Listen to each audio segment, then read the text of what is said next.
السلام عليكم. واخيرا رجعت لكم تاني بعد الغياب الطويل. رجعت لكم تاني يابا. رجعت لكم تاني بعد غياب دامل 66 يوم و21 ساعة. رجعت تاني يا خالة ام علي. رجعت لكم تاني عشان نتكلم عن ابطال الكاس واللي قربوا من الدوري. خالة ام علي، رجعت لكم تاني من شدة اعصابي، لساني اتلخبط في الكلمة. ايه يا عم، انت هتقعد تتكلم طول الفيديو لوحدك ولا ايه؟ اما نشوف هتعرف تقول كلمتين على بعض عن الماتش ولا كالعادة انزل بالانترو.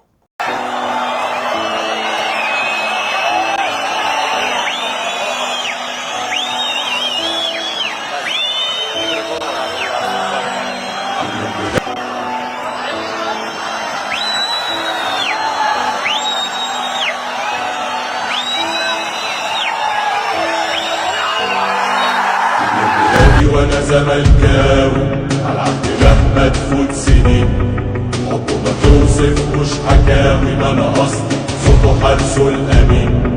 عينيا دي ما بتشوفش غيره، صوتي ما يهتفش الا ليه، تشجيع وفخر الجماهير، وده اللي انا اتربيت عليه.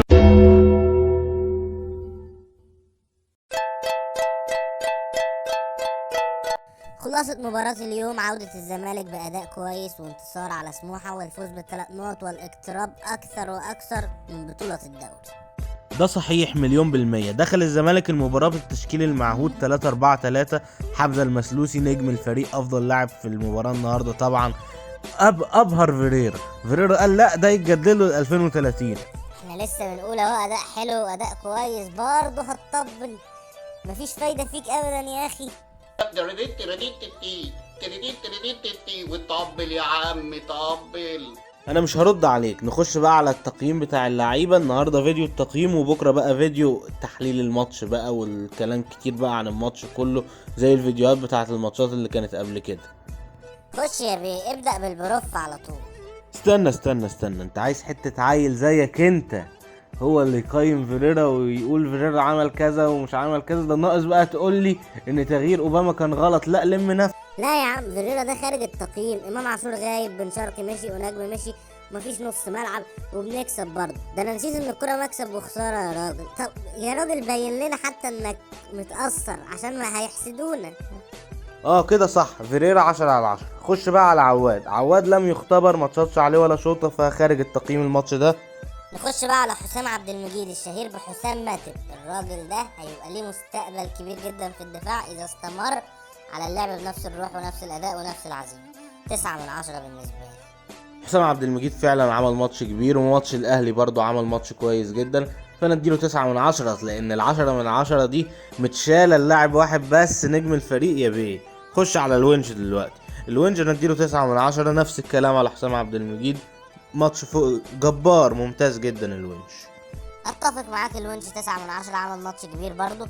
وسموحة النهارده يعني قدرنا نحجم مروان حمدي، الونش بالذات هو قدر يحجم مروان حمدي، فقضينا على كل خطورة سموحة من الموضوع ده. دلوقتي بقى الدور على مين؟ ايوه مين؟ اللاعب اللي ابدع وامتع واقنع وابهر فيريرا وابهر الجماهير وابهر الدنيا كلها النهارده مين؟ نجم الفريق طبعا. انتوا بتهزروا ولا ايه؟ هو ده سؤال؟ طبعا تقييمي ليه النهارده 10/10. انا اتفق معاك النهارده انه عمل ماتش حلو جدا، ومع فيريرا كل اللعيبه بتتالق الا لاعب واحد، سبحان الله. استنى ما نوصل. طبعا حمزه النهارده عمل ماتش كويس بالنسبه لي، وجهه نظري 9/10 برضه.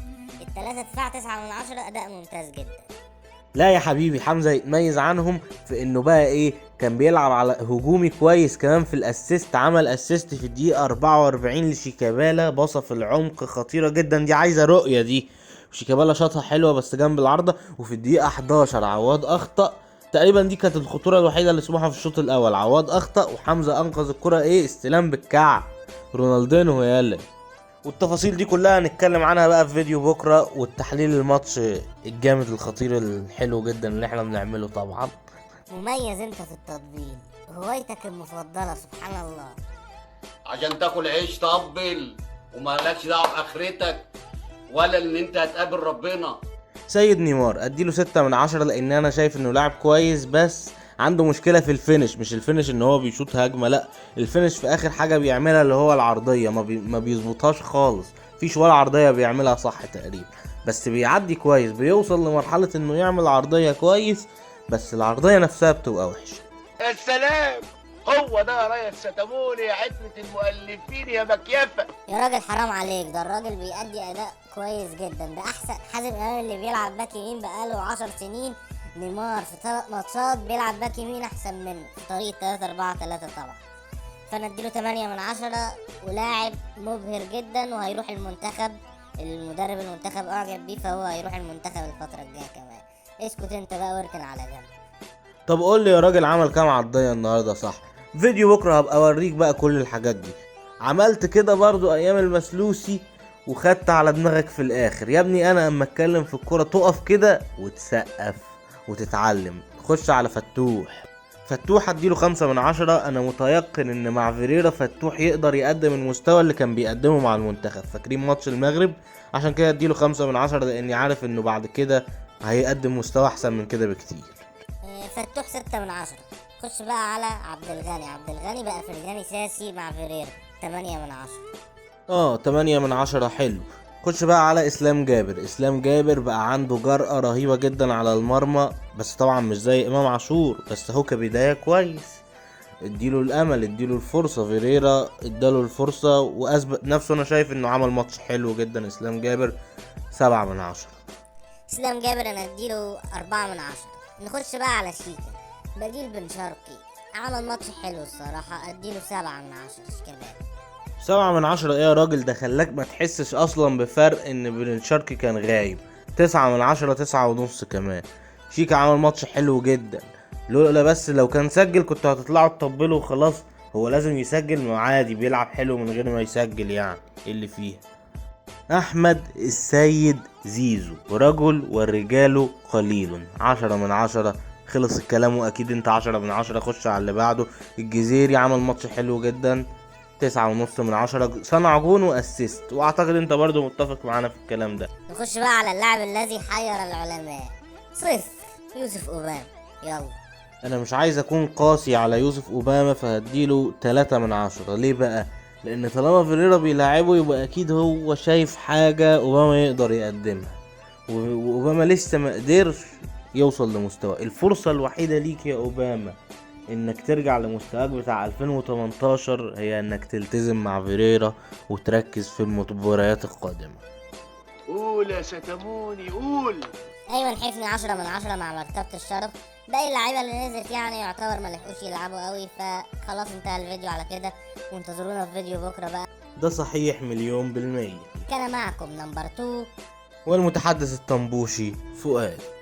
ولو راجل كل